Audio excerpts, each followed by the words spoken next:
အေယာဝတီတိုင်းဒေသကြီးမအူပင်ခရိုင်ညောင်နှုံးမြို့နယ်တွင်လူမှုဝန်ထမ်းကယ်ဆယ်ရေးနှင့်ပြန်လည်နေရာချထားရေးဝန်ကြီးဌာနဘေးအန္တရာယ်ဆိုင်ရာစီမံခန့်ခွဲမှုဦးစီးဌာနမှကြီးမှုဖွင့်လှစ်သည့်သဘာဝဘေးအန္တရာယ်ဆိုင်ရာစီမံခန့်ခွဲမှုအခြေခံသင်တန်းစစ်ပွဲကိုယမန်နေ့မွန်းလွဲပိုင်းက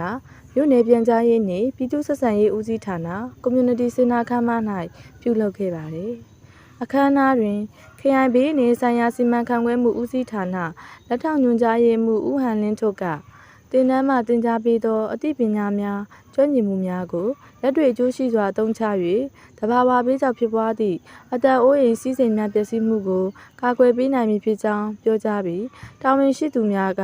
သင်တန်းသားသင်တန်းသူများအားသင်တန်းစစ်လက်မှတ်များပေးအပ်ခြင်းနှင့်မန္တလေးငလင်ကြီးတစ်နှစ်ပြည့်အကျိုးအထိမ်းအမှတ်လှုပ်ရှားမှုအဖြစ်သင်တန်းနည်းပြများနှင့်သင်တန်းသားသင်တန်းသူများစုပေါင်းက